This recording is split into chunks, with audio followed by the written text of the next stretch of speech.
काशी से उठे ज्ञानवापी विवाद से केरल तक विवाद और नफरत का जहर फैल रहा है। नफरत के नए अध्याय के पीछे है पीएफआई यानी popular front of India, Bharat का वही मुस्लिम संगठन जो हिंसा और दंगों के बाद सुर्खियों में आता रहा है, जिस पर कई राज्यों में प्रतिबंध भी है, दक्षिण में जिसका बड़ा जनाधार है। ज्ञानवापी मंदिर मस्जिद विवाद के विरोध में पीएफआई ने केरल के अलीपुझा में सेव द रिपब्लिक नाम से एक मार्च निकाला, लेकिन इस मार्च में नारे लगे hate the Republic type. PFI के मार्च में एक बच्चा नजर आया जो नारे लगा रहा था। नारों का मतलब था कि एक दिन बाबरी और ज्ञानवापी दोनों जगह नमाज पढ़ी जाएगी, न बांग्लादेश जाएंगे न पाकिस्तान, यही जिए हैं यही मरेंगे, इसी देश की धरती में गड़ेंगे, लेकिन दफन होने से पहले तुम्हें मिटा देंगे। पीएफआई का नाता आतंकी संगठनों से होने का दावा किया जाता रहा है और इस संस्था पर रेडिकलाइजेशन यानी कट्टरपंथ को बढ़ावा देने के आरोप रहे हैं। इस रैली में भी यही नजर आया। देखिए पीएफआई की रैली में हिंदू और ईसाई विरोध में किस तरह से नारे लगाए गए।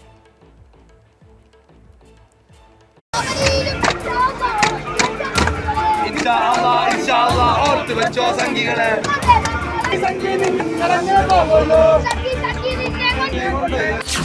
काशी से उठा विवाद। सीधी बात यह है कि सुप्रीम कोर्ट ने यह तय कर दिया है कि ऑर्डर 7 रूल 11 की एप्लीकेशन पहले डिसाइड होगी। इसमें यह मांग की गई है कि हमको पूजा का अधिकार दिया जाए। केरल तक फैली नफरत की आग।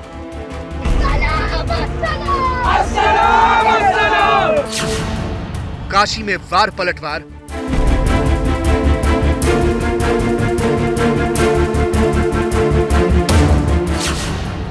केरल में पीएफआई का आर पार। इंशाअल्लाह और बच्चों संगीगले बच्चा है, वयस्क नहीं, इसीलिए चेहरा ब्लर है, लेकिन पीएफआई के मार्च में शामिल इस बच्चे का असल चेहरा है उसके आसपास की भीड़ की नफरत भरी बोली। पीएफआई ने ज्ञानवापी सर्वे के विरोध में मार्च केरल के अलीपुझा में निकाला था, तो नारे भी मलयालम भाषा में लगाए गए। जरा गौर से सुनेंगे तो 2-4 शब्द समझेंगे, लेकिन गौर से पढ़ेंगे तो सब समझेंगे। इंशाअल्लाह और बच्चों संगीगले पाकिस्तानिലും പോകൂല ബംഗ്ലാദേശിലും പോകൂല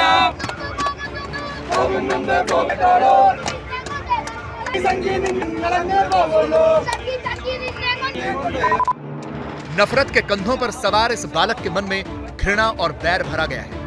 भीड़ क्रोध में है और तैयारी है भय फैलाने की। इनके निशाने पर कौन है, ये इस नारे से समझिए।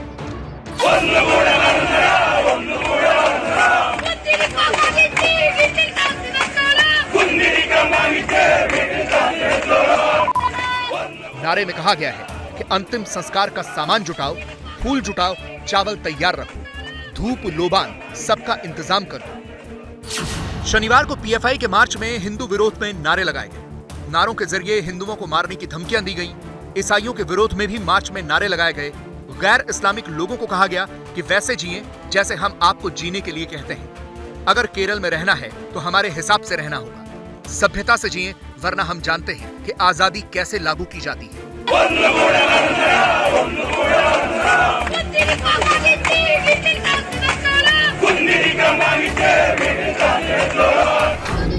पीएफआई केंद्र सरकार के विरोध में 26 जनवरी से ही सेव द रिपब्लिक नाम का मार्च निकाल रही है, लेकिन यह मार्च ज्ञानवापी सर्वे के विरोध में निकाला गया। इंशाअल्लाह और बच्चों संगीगले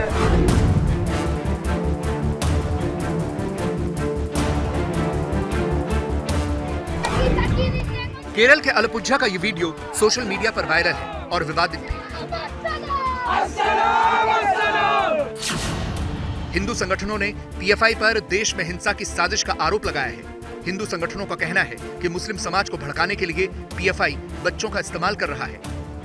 पीएफआई की रैली में शामिल बच्चे का वीडियो वायरल होने के बाद एनसीपीसीआर यानी राष्ट्रीय बाल संरक्षण आयोग ने एफआईआर दर्ज कराने की तैयारी कर ली है।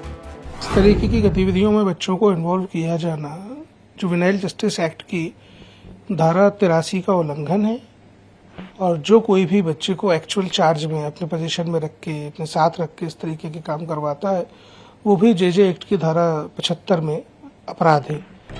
वीडियो पर विवाद भड़कने के बाद एक बार फिर यह आरोप लगने लगे कि पीएफआई का कनेक्शन आतंकी संगठनों से है। ये पीएफआई सदैव अलगाववादी संगठन ही है और आतंकवादी संगठनों से इनके प्रत्यक्ष अप्रत्यक्ष रूप से इनकी मिली भगत है। 2024 तक जब तक लोकसभा का चुनाव नहीं हो जाता है, पूरे देश के माहौल को बिगाड़ने का प्रयास किया जाएगा और ध्रुवीकरण की राजनीति होगी। तो ये सब सोची समझी साजिश के तहत हो रहा है। राजनीतिक हित के हिसाब से अपने अपने दावे हैं, लेकिन सच तो ये है कि जब भी देश में कोई बड़ी हिंसा या बड़ा दंगा भड़कता है तो साजिश के पीछे पीएफआई का नाम भी उछलता है। सीएए एनआरसी के हिंसक विरोध प्रदर्शन की साजिश में पीएफआई का नाम आया। फरवरी 2020 को दिल्ली दंगे की साजिश का आरोप पीएफआई पर लगा। फरवरी 2021 में यूपी पुलिस की टास्क फोर्स ने दावा किया कि पीएफआई को दूसरे देशों की खुफिया एजेंसियों से फंडिंग होती है। जनवरी 2020 में ईडी ने जांच के बाद दावा किया कि पीएफआई के खातों में विदेशों से फंड आता है।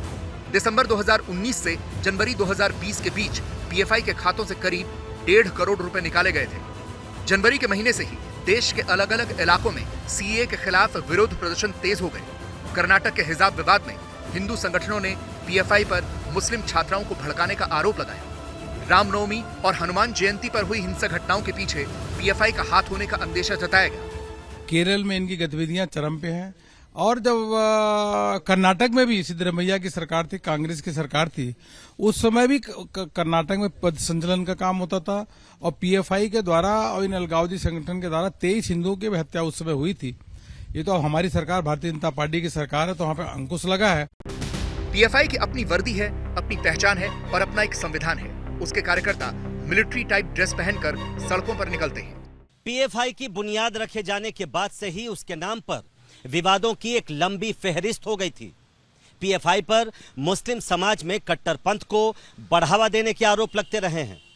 आतंकी संगठन सिमी पर प्रतिबंध लगने के बाद यह माना जाता रहा है कि पीएफआई ही सिमी का बी विंग है। 19 मई को ही सूफी इस्लामिक बोर्ड ने भी कहा था कि पीएफआई अल कायदा के इशारे पर देश में माहौल बिगाड़ रहा है, लिहाजा उस पर प्रतिबंध लगना चाहिए। पीएफआई का पर्याय विवाद कहा जाए तो गलत नहीं होगा, क्योंकि इस पर आतंकी संगठनों से संबंध रखने, राजनीतिक मकसद से हत्याएं करने के आरोप लगते रहे हैं। 17 फरवरी 2007 को पीएफआई की बुनियाद रखी गई थी। ये संगठन दक्षिण भारत के 3 मुस्लिम संगठनों को मिलाकर बना था। इनमें केरल का national democratic front, Karnataka forum of dignity और तमिलनाडु का मनीथा नीति पसराई शामिल थे। पीएफआई का दावा है कि इस वक्त देश के 23 राज्यों में इसका संगठन सक्रिय है। दक्षिण भारत के राज्यों में इस संगठन का बड़ा जनाधार है। पीएफआई खुद को मुस्लिमों, आदिवासियों और दलितों के हित के लिए लड़ने वाला संगठन बताता है, लेकिन कई मामलों में यह संगठन जांच एजेंसियों के रडार पर भी है। केरल से सामने आए एक वीडियो ने पीएफआई नाम के संगठन पर एक बार फिर सवालिया निशान लगा दिया है। धर्मांतरण की मुहिम, हिंसा फैलाने की साजिश और आतंकी संगठनों से कनेक्शन से आरोप पहले भी पीएफआई पर लगते रहे हैं। पीएफआई पर भारत में कट्टर इस्लामिक एजेंडा चलाने के आरोप भी लगे हैं। जैसा माहौल इस समय है, उसके लिहाज से इस समय देश के कई राज्यों में पीएफआई के जनाधार में उभार भी देखने को मिला है।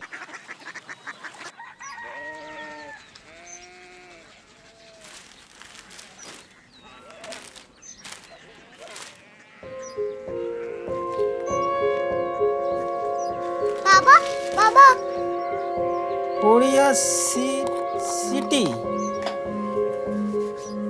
जानी ना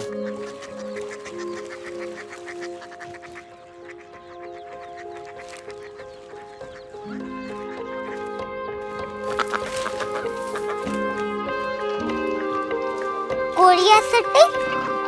हाँ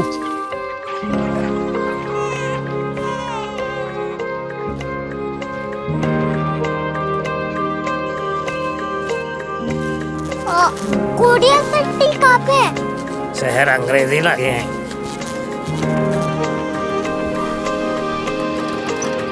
कोरिया सिटी।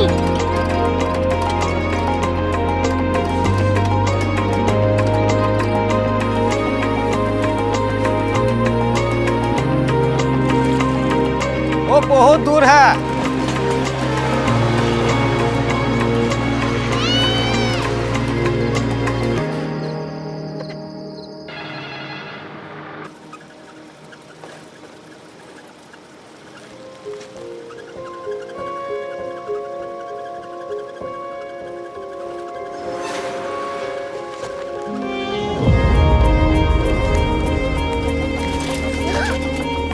क्यूरियोसिटी।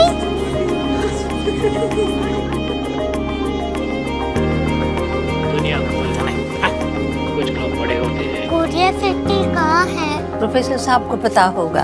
हो, ये छोटा वाला ग्लोब लगता है और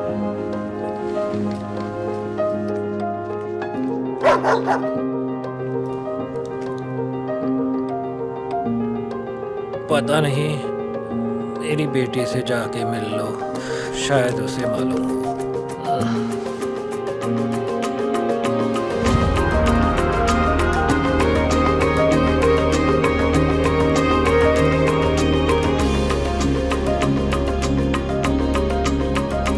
हाय, बाबा ने भेजा है। Come here. क्यूरियोसिटी। क्यूरियोसिटी नहीं, क्यूरियोसिटी। वो क्या? That's what brought you here? जो तुम्हें यहाँ तक ले आया। क्यूरियोसिटी।